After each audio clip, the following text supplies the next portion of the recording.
What's up, Wallstreet Bitch? What's up, Hanz? It's good to be back. It's good to be fucking back Welcome to to the the Baptize Baptize Machine. Machine. I think we should address your sexy shirt. Oh, yeah. Show it to the camera. This is our new line of merch. Everything sexy, the Baptize Machine podcast. And you can find it on Etsy.com. We'll post a link here. But I think it looks good. Yeah, it's a beautiful shirt. We want to thank one of our sponsors, Looney Raccoony, Yeah. for making these shirts for us. Little shop we work with. If you have any shirt ideas, you can reach out to them. Great little company. Yeah, and the chicks at Looney are they're giving us 100 free shirts to start. So if you're the first 100 people to tweet, hashtag Baptize Machine shirts are out now. Again, that's hashtag Baptize Machine shirts are out now. You'll get a free shirt. Yep, that is confirmed. We can't guarantee the size though, because we're probably going to run out of a certain size first. The way it works is you get sent a code, and then you just type the code into the website, and you can pick out the size. So you'll be able to. Oh, that's great! Hell yeah! Yeah. Well, yeah. So don't forget that hashtag Baptize Machine free shirts. So today, we will be interviewing a couple interesting people.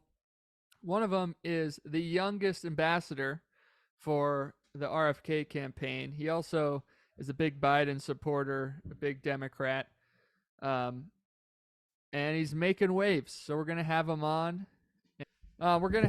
Pick his brain. Before that, though, his name's Noah with a K, Knowa. Yes.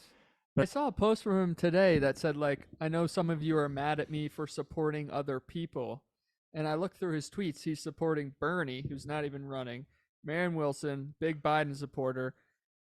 But the way I found out about him was someone said he was the youngest RFK spokesperson. So I don't even know if he's a spokesperson.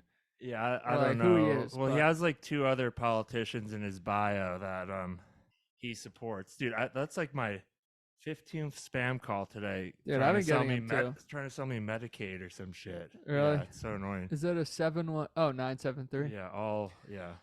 973, baby. 973. We'll announce our winners next week after Yes. the Thanksgiving holiday. So the first person we're interviewing today is a relationship and religious coach. I think mainly just relationship. Oh, okay. Yeah.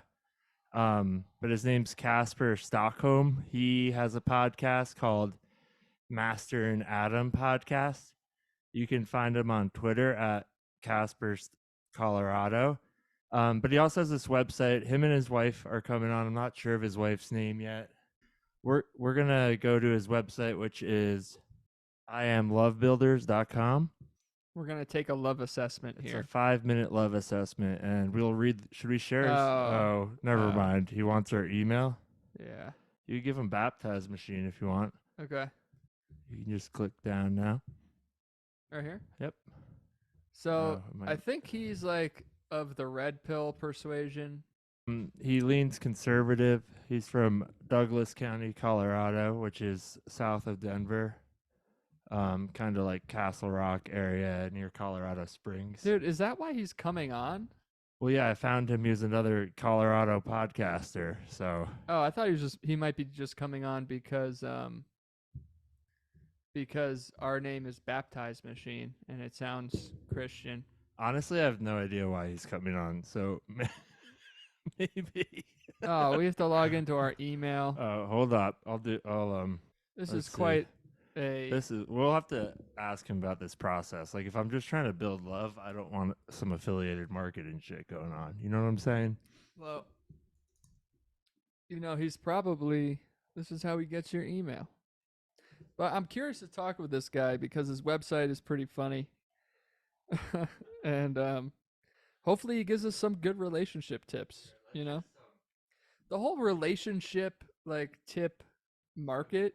We'll share his website here because we're not going to do the love assessment. We're not going to do it. It's a little challenging right now, so we'll share our screen. It looks like a 1980s ad. Like, it does not look from this time. I know, right?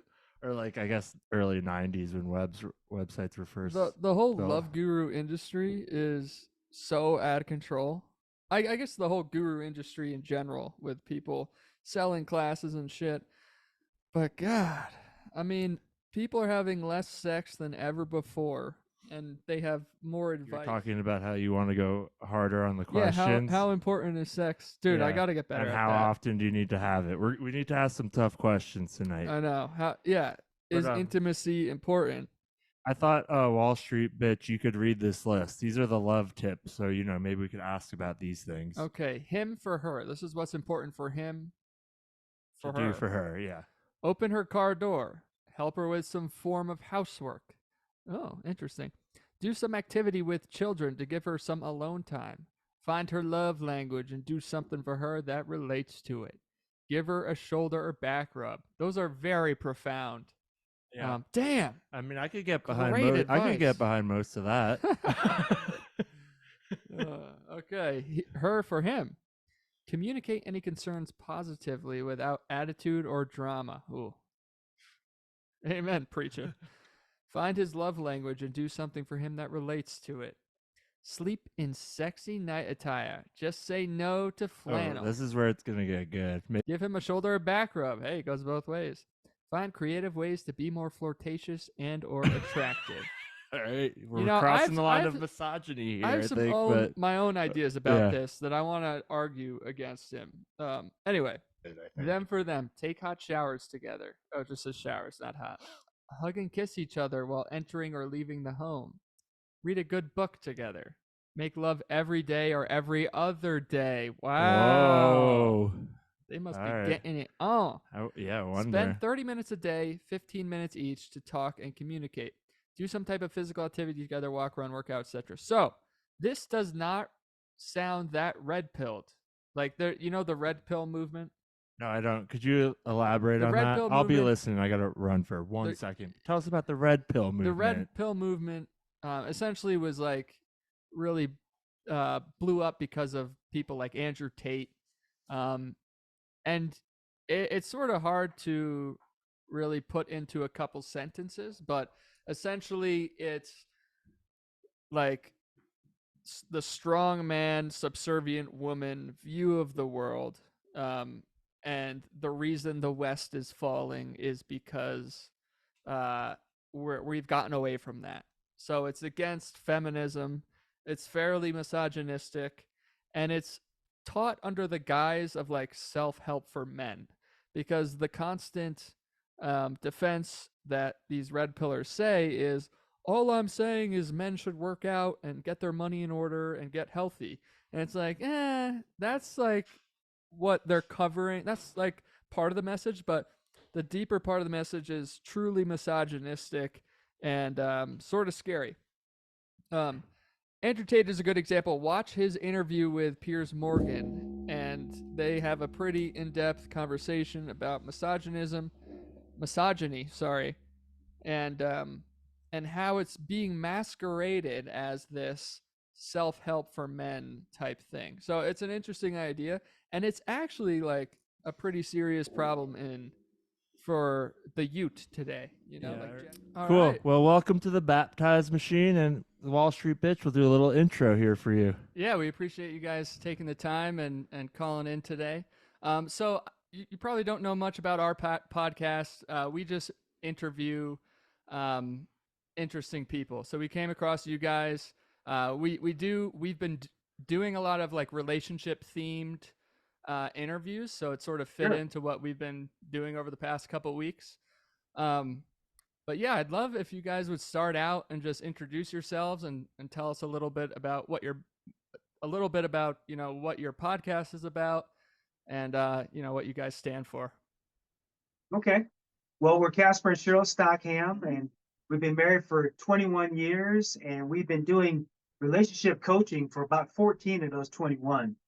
Wow. And we've conducted workshops all over Colorado and even in some other states. We probably trained altogether thousands of people in that time. Wow. Singles, not just married couples, but singles or individuals are having potentially relationship challenges.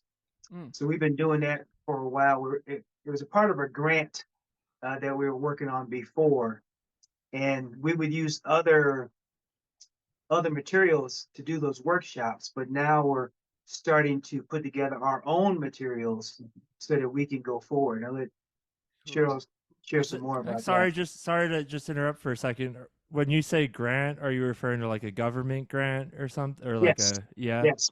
What Mhm. was that through? But the name of it was an organization called the Center for Relationship Education. Okay. They had the grant and they had brought on contracted various facilitators to facilitate their, the material that they worked with. And so we were one of those facilitators along with some others. Very interesting. Awesome. Yeah, yeah. And the problem with that is, well, it's a government, right? So Yeah. anytime the government gets involved with something, eventually they start to mess it up. Yeah. So so we did that for about 8 years, and during the time when we first started, it was great. Yeah. And we weren't allowed to talk about God, but we could talk about love, right? Which is the Mhm. same thing for us Mm. because we're Yeah. Christian coaches. And over time, the government just put more and more regulations into these trainings and more restrictions. And it was so Oh. funny because we would be conducting these at churches. You know, for the most part, we'd go Hmm. into a church, and they said, "Is this Christian based?" We said, "Well, technically, no." But we talk about love, we talk about Mhm. forgiveness, we talk about kindness, and we talk Yeah. about all the things that are Christian values. Yeah. Christian Yeah. values, right?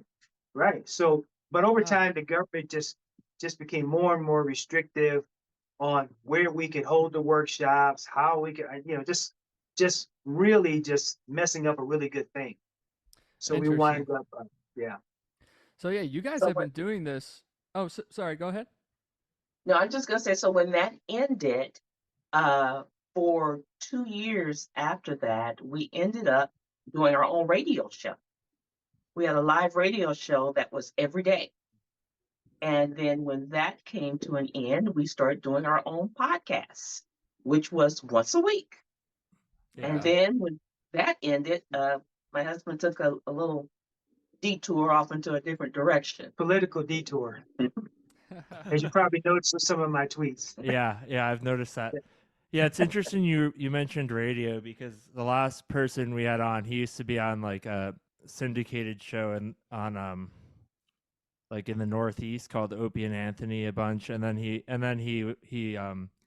went on to be on XM radio after that, and he's got the Yeah. longest running medical show, and it's Oh called wow. Weird Medicine because all those early medicine shows where you like couldn't talk about sex or like if your penis was hurting on it, so they had to like so like but he was the first one to do that, and then his show is still going on because he's open to talking about literally any medical question, which Anything, is yeah. cool, and he Yeah. doesn't care how you phrase it really. Yeah. So, so you guys have been in this field for 20 years, you said, right? For about 14 years. 14. What do you think? First of all, have relationships really changed from back then to now? And if so, what is like the leading challenge or issue that, Mhm. if you could sum it up into like the number one issue that couples are facing? Yeah, well, I think relationships have not changed. However, society has. Hmm. Right, Culture right. culture has. So the way that the world and society looks at relationships has changed. A lot of Yeah. the younger generation, we're from the baby boomer generation, but a lot of the younger generation, Gen X and Gen Z and all that, they don't look at relationships and marriage the same way as we did and our parents did. Right. And it's causing a lot of confusion, Could you right? give Because like an example of how, maybe we're probably like in between, we're like post millennials, I'd say. We're in our early 30s, so could maybe uh a difference between how someone in their 30s versus someone who's 20 versus someone who's in the baby boomer generation might feel Yeah, like I don't examples of that. understand Yeah. Gen Z's dating scene at all, and I feel Well, so. Yeah, for older people, it must be even weirder. yeah, But and that's my point, right? So when we were growing up, it was common for you to go to school, get education, maybe Mm-hmm. go to college, maybe get a career, get married, have children, buy a home, all those kind of things. The youth of today have a different agenda, and even when it comes to their work ethics, right? For me, showing up late to work is just not acceptable. For them, it's like, hey, I had something to do. I mean, you don't understand. We have a process here, and we Yeah. need you to be at your Yeah. desk because of this, and this, right? So, yeah, and they carry that into relationships. So, if they don't like something someone says, they think about checking out of that relationship. on to the next Whereas person. exactly, whereas Yeah. our parents, even with infidelity, they still stuck together because they said, no, we're in this for the long haul. Mm. And then in the millennial arena, divorces have become so easy to get. 250 and you're you're divorced, right? Yeah. So Yeah. marriage has become easy to get in and easy to get out. So that's what's happening in society today.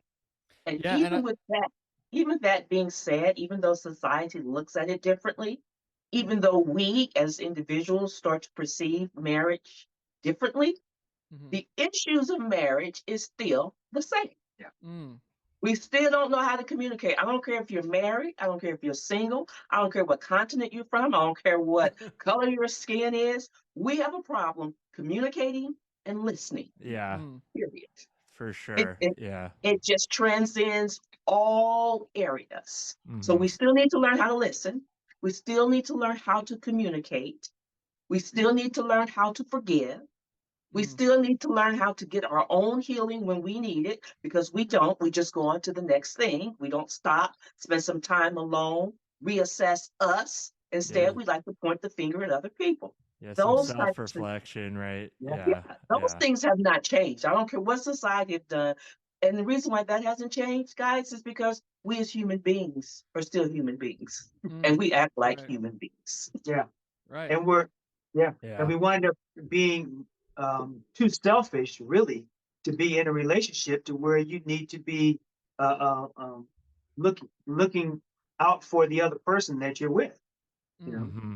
Mm. Yeah. So communication, and that's one that you hear a lot, but it's hard to understand and even harder to practice.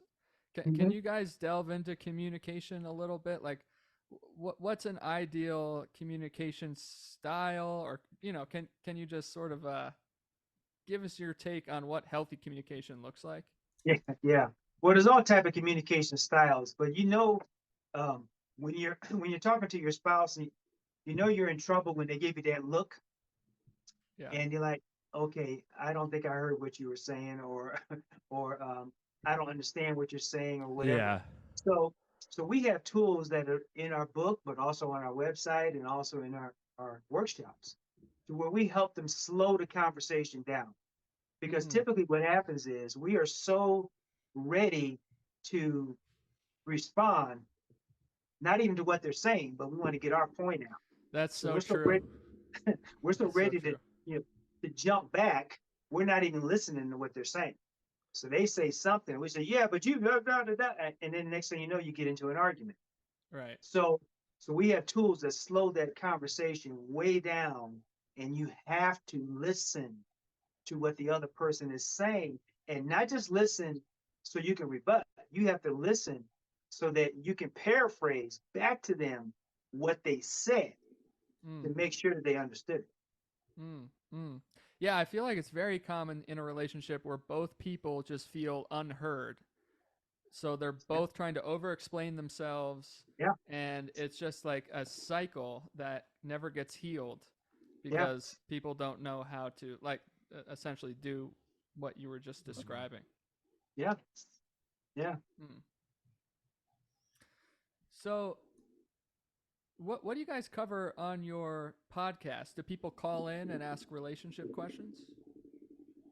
Well, in the past, it's been either or. It's been both. We've had guests on, and then sometimes it's just Casper and I will pick a topic, and we'll just go into that topic. We'll talk about what the reality of that topic. Say, for instance, if we were talking about our topic for the day was on blended families. Mm-hmm. And so we would pick that topic and we would just try to address it from every angle.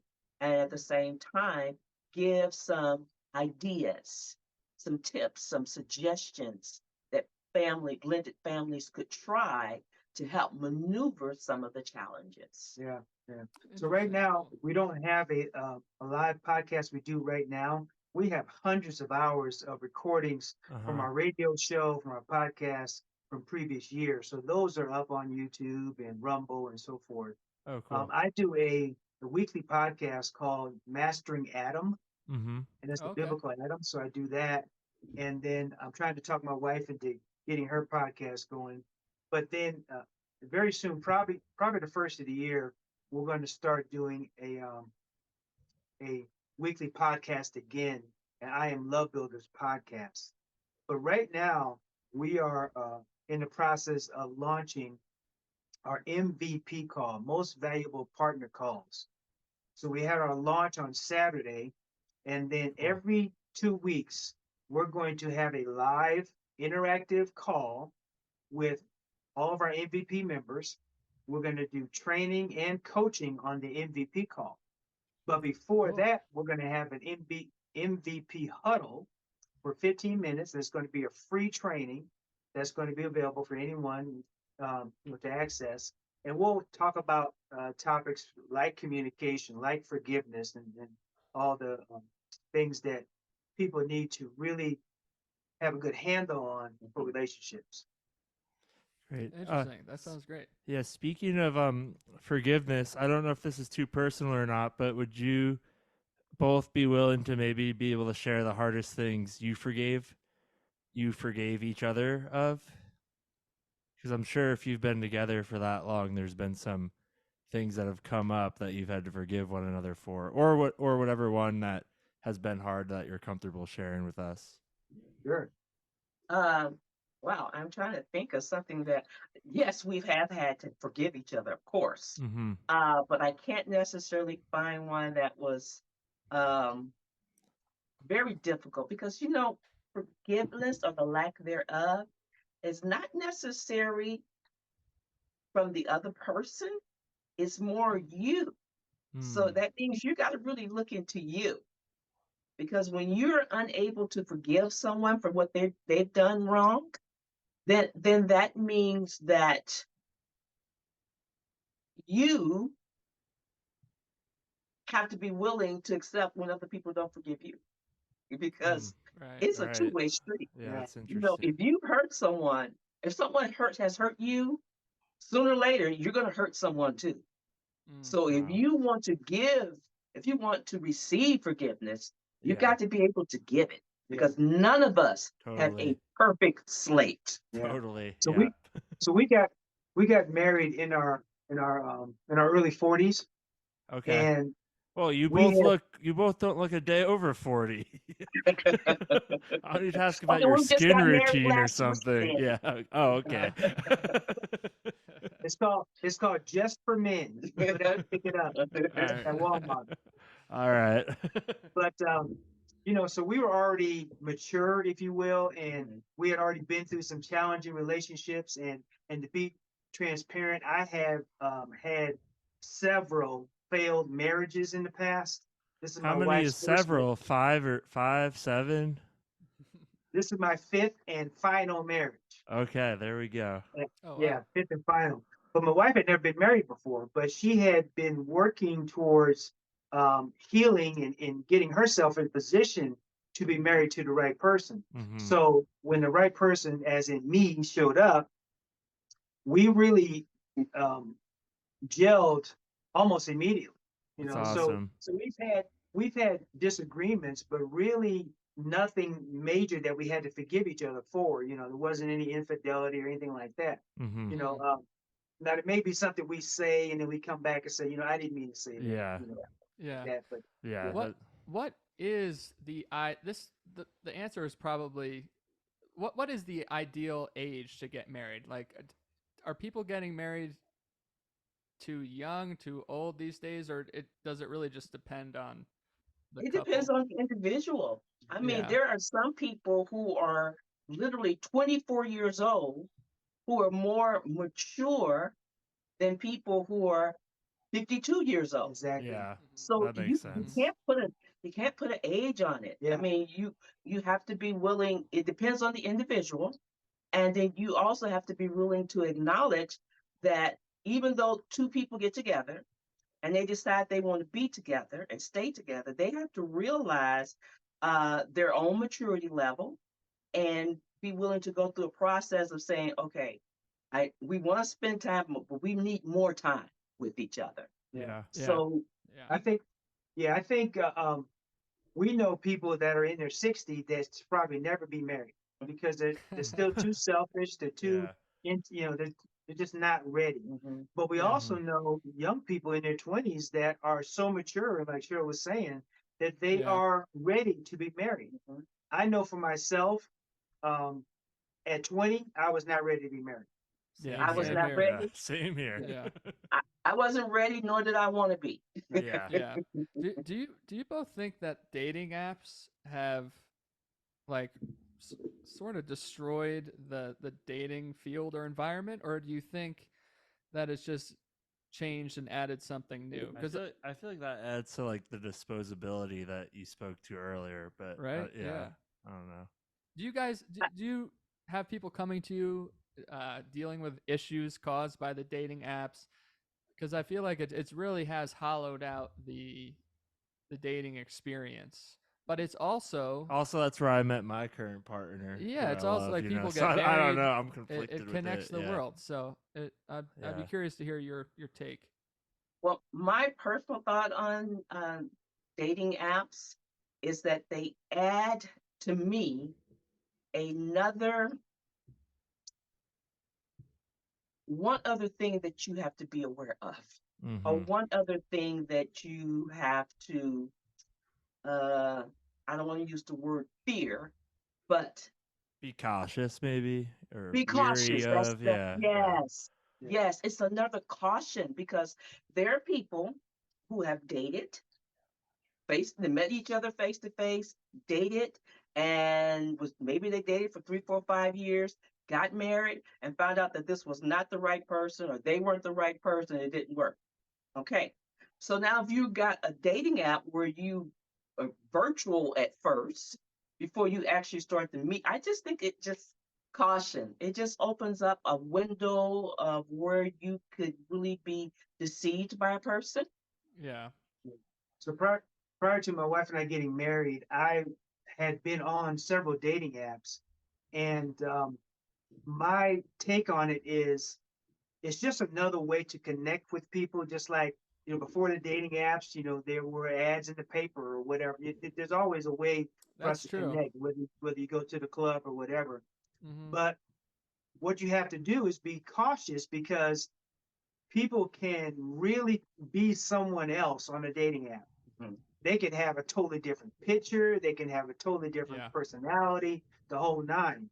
So the quicker you can get in front of that person, the better in a public place, right? So if you're going to meet um, at a restaurant or, you know, somewhere public to Yeah. where you can be safe.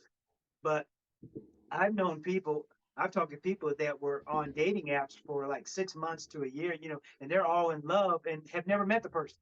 And Mm-hmm. I'm like, that is not healthy. Yeah. It's not, right? Because Yeah. And there's some it's horror stories out there. But yeah, that's good advice. It's really you got to be just conscious and cautious. yeah, Yes. Yeah. Yeah. I wonder if you guys could share maybe like, I mean, I'm sure you've had a lot of success, but if you'd be willing to share like a disaster story where it was just Because Ooh. well, I don't know. We just watched these documentaries and interviewed some people who identify as twin flames. I don't know. Have you heard of that yet? There's like a Netflix documentary that came on, and then an Amazon one. But eventually, they believe they're reincarnated year after year, and there's a divine masculine and divine feminine, even if like it's two women. And then the it's like a cult pretty much, where the cult leader was convincing people to get gender surgery so they could Yeah. fulfill that. Yeah, But but like, if you have that's any pretty scary. just relationship horror stories like that, or Oh, just so you're talking about in general, right? yeah, Okay. Well, either yourself or like clients you've tried to help and be like, you need to back out of that, and they just wouldn't for whatever reason, you know. well, we talked to several couples. Maybe Cheryl can share some stories because we have spoken to couples that even before. So we've spoken to people, and it wasn't like they hired us. It wasn't like we were engaged as their coach. They're just friends of ours, and we're Mhm. talking to them and listening to their Yeah. story, and we're seeing red flags. We're saying, "Whoa, red flag What are some of the everywhere." top relationship red flags then? Just to like, if you had like 5 or top 3 relationship red flags. Well, I would say the number one red flag, if that other person is constantly trying to change you in I order like to that one. fit who they want you to be, Mm-hmm. Right. that's a red flag. Yep. Another red flag is when Children. children, yes, putting the children before the spouse. Yeah. Oh, interesting. Yeah, Yes. because especially now with the blended families and so forth, right? So you meet someone, they already have children.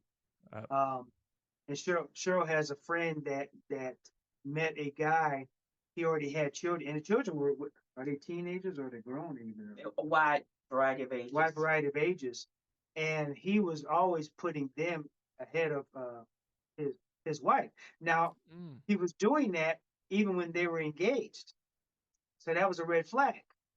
I And we were see. telling her that's a red flag, but she Interesting. just thought he would change over Wow. time, and he didn't. Yeah. So that's a good one because I feel like that's a common issue, obviously with blended families, like you were Yeah. saying. A lot of people say my kids come before all. You'll never come before my kids. So I feel like that's like that's a common, Mhm. I guess, stance Yeah. that people take. Can you speak to that a little? Like why is it so important to put the spouse before the kids? Because when you and your spouse are together as one, you provide a secure, safe, loving environment for the children to grow up in. Right, Yeah. right. You got to And be on the that's same what children page. actually want. They And you just need want to to be feel safe and secure. They mm-hmm. want two parents who are going to, Consistency, right? Yeah. yes, they're going to take Yeah. care of them. But when you have a situation where you're putting your child before your spouse, then your spouse feels belittled, Yep. disrespected, unloved, uncared for. Now, is that a nurturing environment for anybody? Right. No, and I'm sure that those feelings then go back onto the children And, ultimately, and if And right? they you have to Yeah. Yeah. compete. They have if to compete, which is yeah, not good. Yeah. if you're so into your children, which is really good to be, I'm not saying that's bad, but Hmm. if you're into your children, then don't get married, right? Mm, Wait until they're grown and out of the house, then you can look for a relationship. Yes. So, mm. in a blended family, when you decide to partner up with another adult and become married to that person, you guys become one. You are one. So that if you have children, as long as you have that team, that union together, and it's strong and it's healthy, and that's a whole nother issue, but it needs to be healthy. As long as it is, the kids will conform to that. Mm. They they will respect that other person and so forth. But if you don't respect that person, then the kids aren't going to respect them either. Interesting. Okay.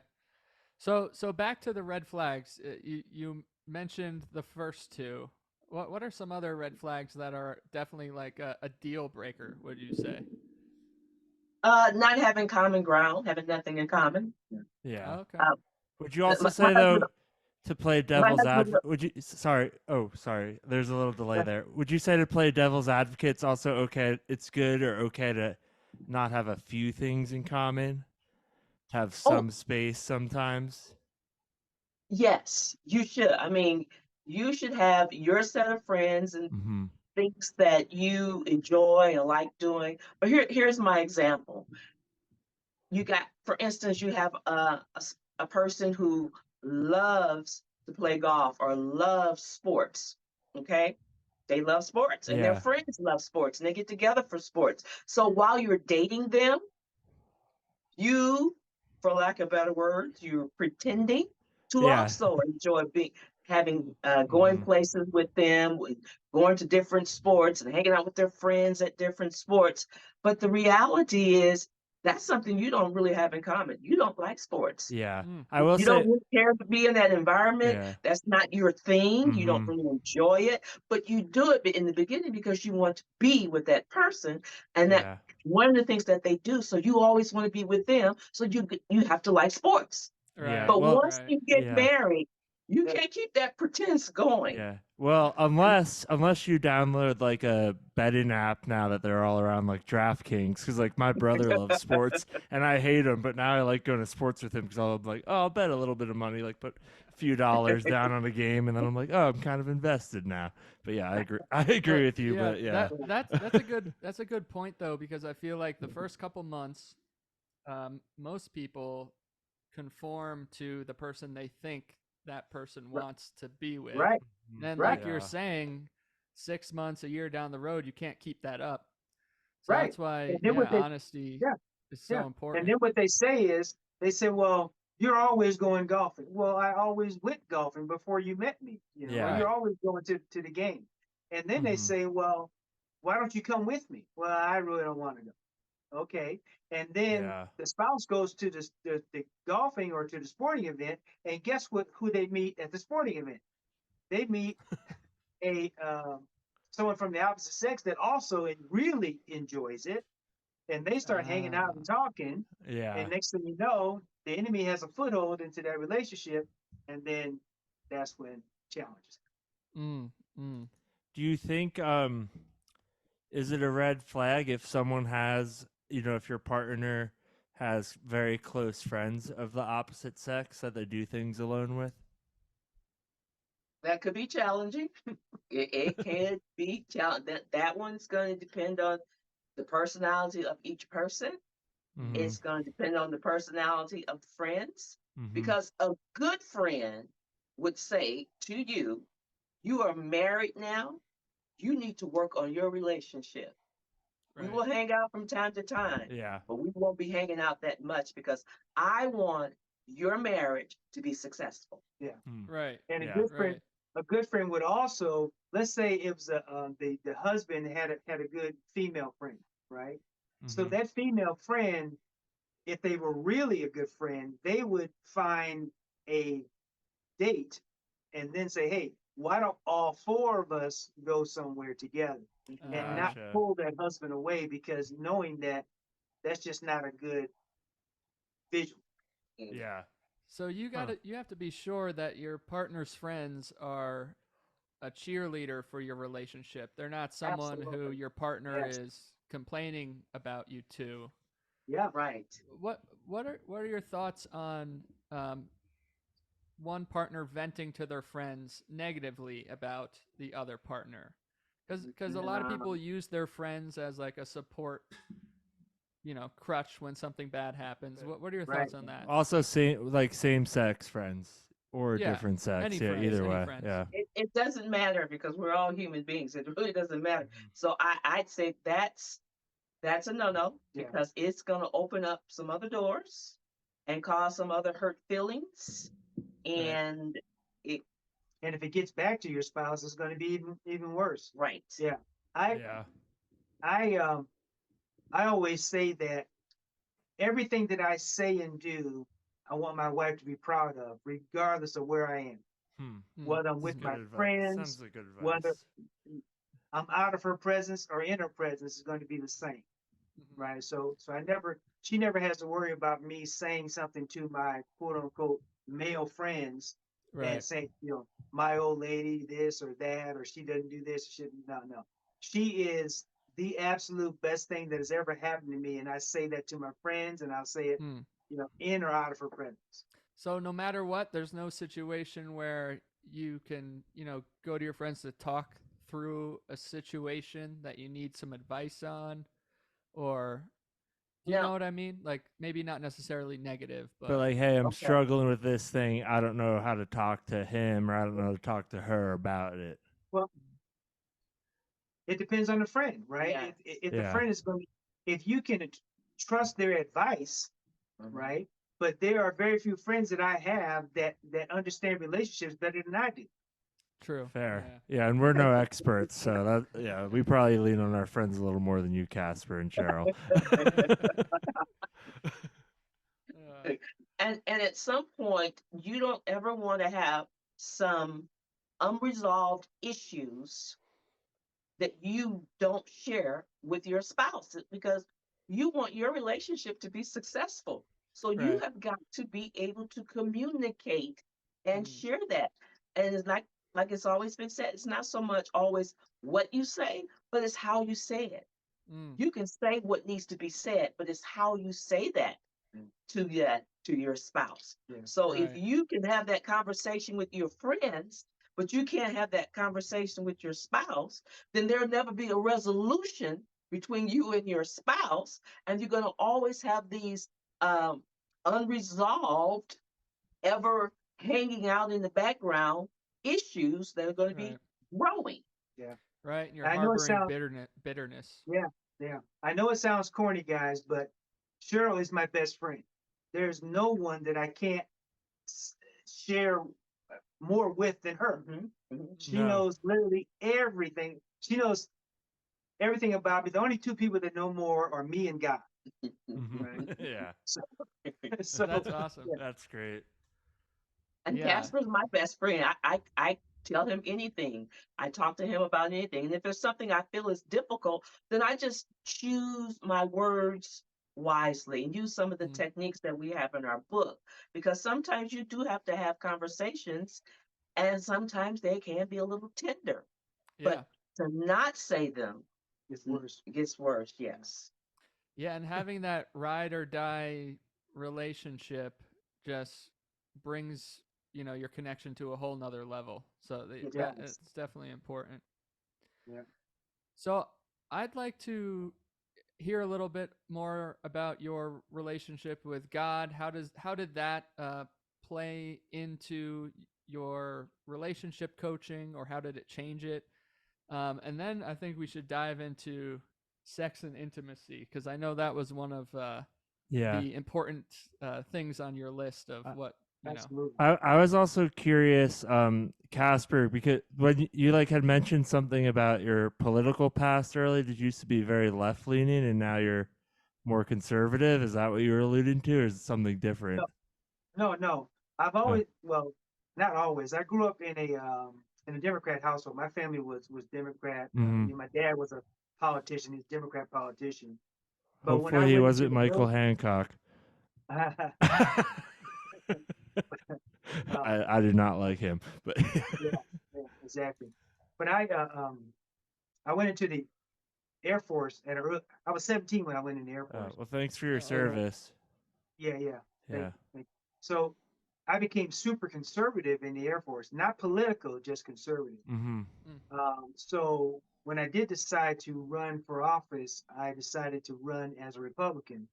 Now, my even though I am very aware of the social issues and all the other challenges Yeah. going on, but I also believe in um, help, the hand up strategy, right? So go into the inner city. Let's do something good in the inner city. Yeah. Totally. yeah, And I kept trying to get my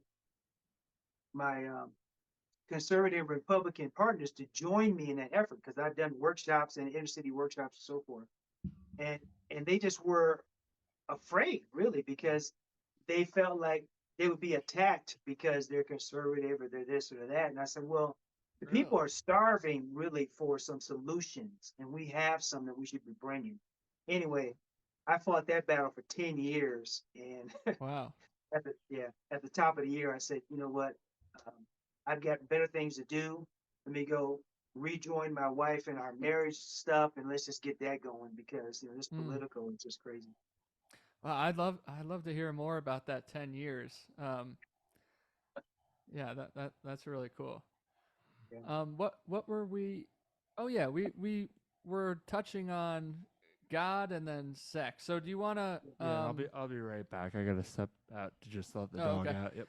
Do you want to tell us a little bit about your relationship with God? How does it play into your counseling? Sure. Well, one of the main things, the Word of God always talks about being loving, being kind, being forgiving, and being patient with people. So Mm, those things that He does for us, He's loving, He's kind, He's patient, He's forgiving. He wants that to transcend into our relationships. mm, And so as I study the Word of God, I don't read it just as stories. I read it as I need to change from the inside out so mm, that I can be the best me that I can be, and that I mm, can be the best me for my spouse. mm, And so I spent a lot of time, years, long before I even met Casper, just really studying the word and working on myself, making changes in me, making sure I understood who I was. mm, And I used the Bible as my guide for that because that's a lot of what Jesus talked about. His main thing was love and mm, forgiving each other. And so when I decided to get married, I I did a lot of time, spending a lot of time with God, praying, seeking his guidance, seeking his counsel, listening for his advice, and following what he would have me to do based on what he'd already laid out in his word. mm, And so with that, when I met my husband, that was my comparison. My one thing I asked God when we were dating for the short time we dated, because our dating window was very short, then we got married. But uh-huh, was, Lord, show me his heart. mm, What type of man is he? What type of person is he? And the thing about that is when you ask God those questions, you got to be willing to be mature enough to receive the answer, but you also got to be patient because mm, he may not show them to you right away. It may be over a period of time, but he just, I need to begin. Casper began to just, he answered that question in that Casper was very forthcoming. mm, He wasn't trying to hide anything. He was very who he was. mm, He wasn't trying to impersonate or be someone else. He mm, was very honest. He was upfront. He shared his past. He shared his experiences, both negative and positive. And then I was very upfront with him and said, okay, you've shared all of these things like your previous marriages. I asked him questions, mm, what happened in this marriage and why did this one fail? And what was the cause of this? And I asked the questions and I would have to say he was the first man that I met who was so open and answering those mm. questions. He Good, Wow. didn't bad, and ugly. he didn't shirk. He didn't try to hide. He didn't Mm, make up stuff. He was open. He was honest. As painful as it was, he mm, put it out there. mm. And when it was all low, I did tell him no. I said, a lot of these things, the common denominator. That's great though. Oh wait, I think I lost sound here for a second. Oh no. Openly and honestly and Oh, I can hear you. sincerely. And we just talked about everything open, honestly, and sincerely. And we were but like Casper said, we were also very mature because we were in our early 40s when this happened. And so Mm, I just listened to God. I listened to what Casper would say. I would go home at night and I was okay, God, there's this, he said that, and da da da. And the Lord would say, well, you know, what how did that affect you? How did you feel? How did that touch your heart? yeah. And it just grew from there.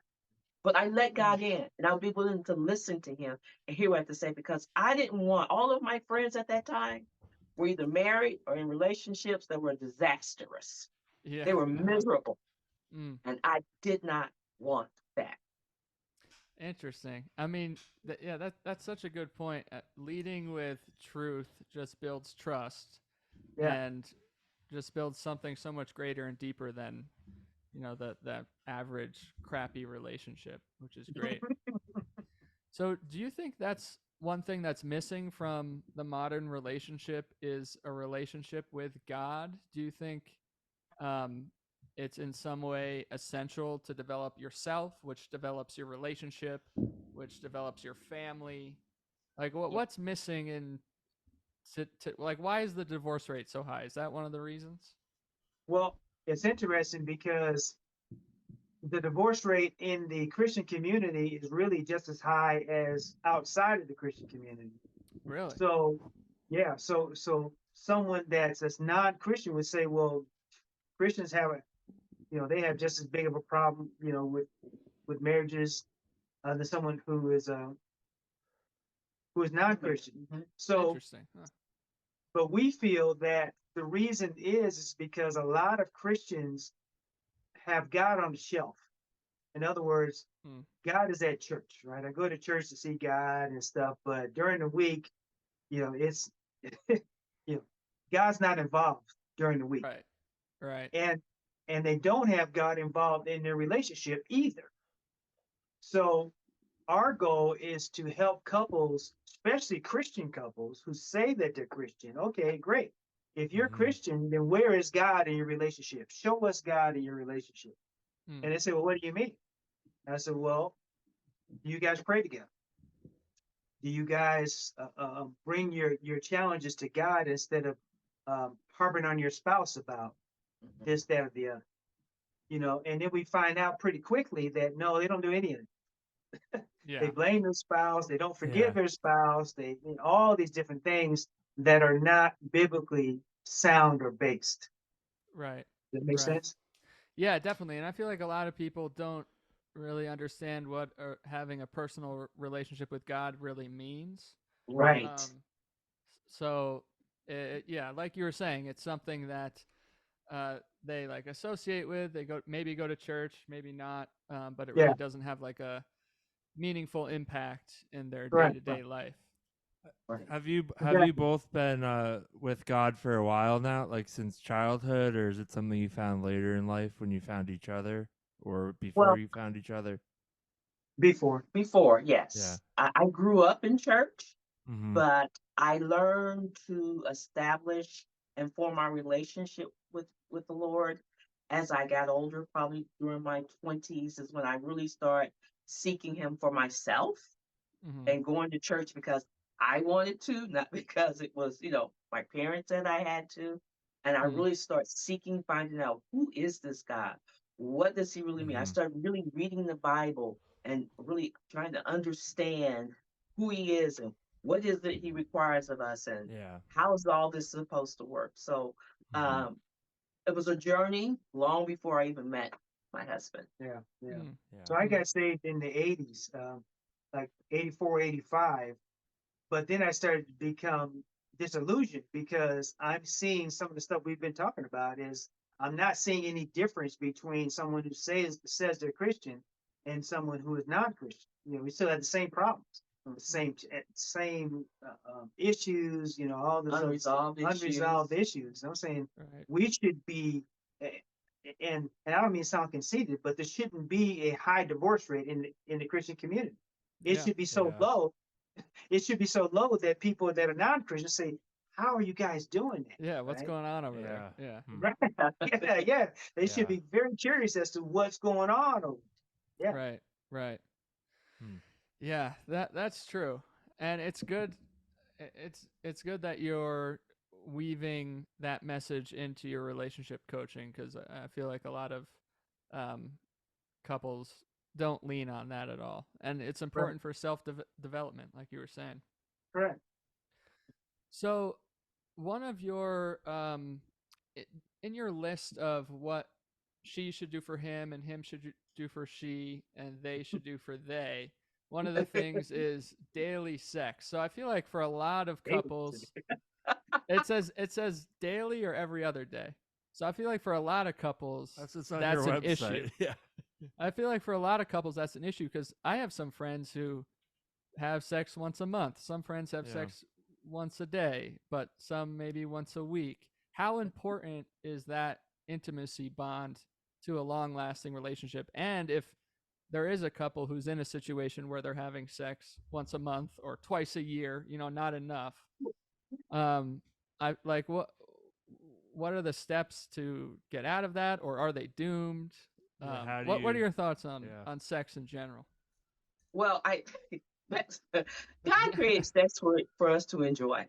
You should Yeah. be enjoying the relationship and the intimacy with your spouse. And now the frequency should depend on the couple, Okay. what what works for the two of you. Although I would say once a month is a little, I I would A little see if I could sparse. kind of Yeah. Yeah, you should have sex more than once a month. I Yeah. would see Yeah. if I could step that up a little bit. Right.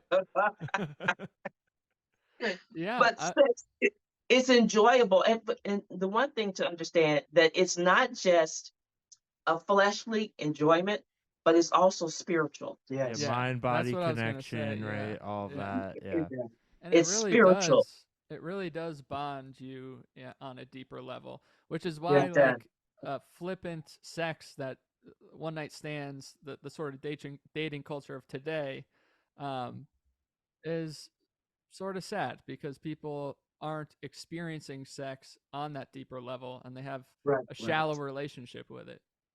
Exactly. And the intimacy part of it is actually even more important than the physical aspect of it, because y y if you are a guy, right, you're thinking the physical act, Hmm. but Mhm. most women are thinking about intimacy Right. that leads to the physical act. Not always, but most of the time, right? Right. So